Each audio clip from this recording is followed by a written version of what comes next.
미술가 양정욱이라고 합니다. 여기는 국립현대미술관이고요. 올해 작가라는 전시예요. 저는 보통 사람들을 관찰하고 그 사람들에 대해서 이야기를 만드는 걸 좀 좋아하고, 특히 뭔가 해보려고 하는 사람들 있죠. 대단한 역사적인 그런 거 말고 아침에 일찍 일어나 봐야지, 뭐 설거지는 내가 무조건 해놔야지, 뭐 그런 거. 근데 마음이라는 게 계속 바뀌잖아요. 피곤해서 안 일어나고 싶고 그만하고도 싶고, 뭐 그러는데도 계속 해나가는 그 과정, 뭔가 해보려고 하는 그 과정, 그런 과정이 너무 예뻐요. 보통 글을 먼저 쓰고 그 글이 대부분 작업의 중심이 되고, 그게 어떻게 보여지지 하다가 작업이 되고, 예를 들어서 아버지를 이야기할 때 아버지가 어떤 도형에 가까운가에 대한 번역을 해봐야 돼요. 여기 나오는 형태나 선이나 곡선들은 제가 생각한 인물들의 어떤 에센스들이거든요. 그게 또 이제 편집이 돼서 어느 위치에 맞춰질지 정해지면서 형태가 나오거든요. 저는 그림자가 생기는 일이라고 하는데, 제 일을 눈에 보이지 않는 움직임에서 오는 속도, 방향, 그리고 빛과 그림자, 이런 것도 저의 재료가 돼요. 그리고 이런 것들은 대부분 일상에서 접할 수 있는 거예요. 제 작업은 누가 보기에 따라 계속 달라지는 거예요.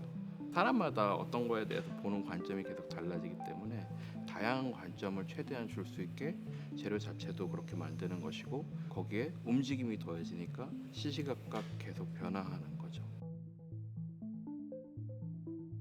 저는 백자 항아리를 만드는 박영숙입니다. 작업실이 성남입니다. 환경이 도자기 만드는데 아주 적합한 장소입니다. 사실 백자 항아리를 조선시대부터 만들었는데 달처럼 생겼다고 해서 달항아리라고 이름을 근래에 와서 지은 거예요. 그때 지은 이름이 아니고. 이 항아리는 만드는 과정이 쉽지 않습니다.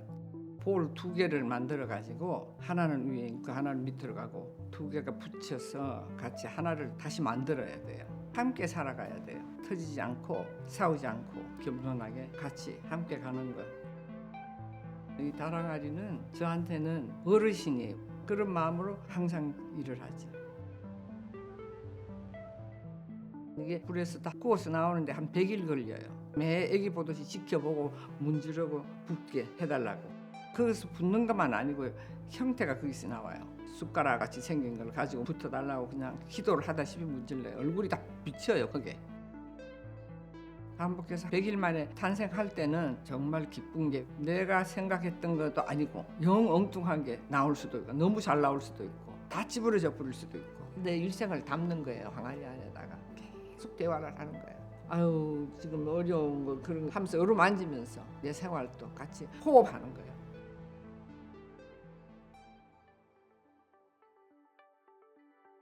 작업을 굉장히 오래 하셨는데 변한 점 같은 것들이 있을까요?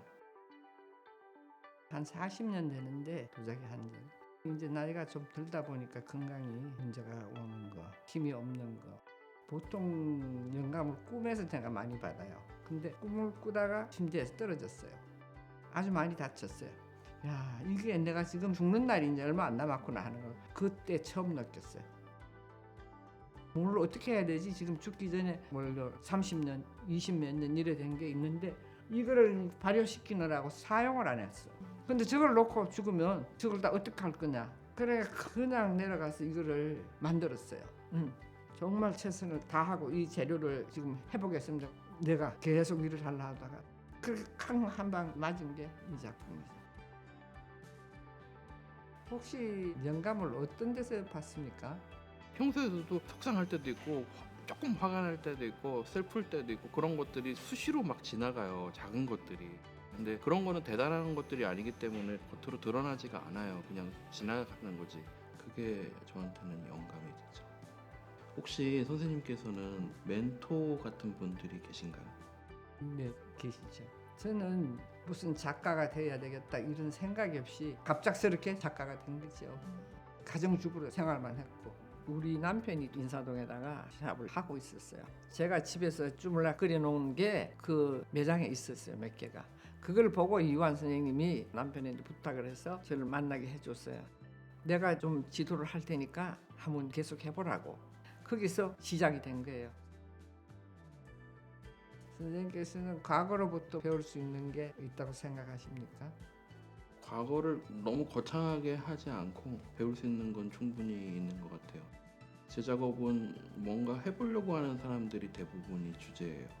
거기서 발견할 수 있는 것들은 그 사람 자체가 아니라 그 사람이 그 과정 속에서 버티는 태도 같은 것들이라고 생각해요.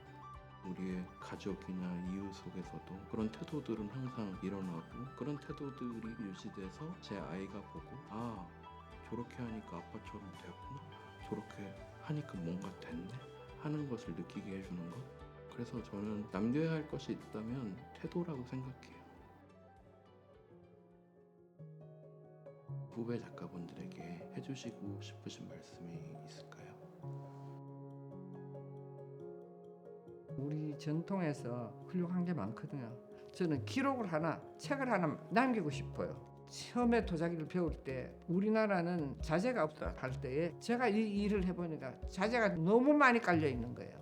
제가 공부할 때는 우리나라는 그 기록이 없어서 일본 사람들은 그게 다 돼가 있는 책이 있어요. 전부 기록을 했다가 젊은 사람들이 그걸 보고 더 나보다 발전할 수 있을 거라고 생각해요. 그래서 도자기 하면 한국, 그걸 몇백 년이 돼도 우리가 앞서 지금 해줘야 된다는 거, 그런 책임감이 저한테 있습니다. 우리는 훌륭하게 이렇다 하는 걸 후손들한테 얘기하면서 당당하게 만들어야 되지 않나, 이런 생각이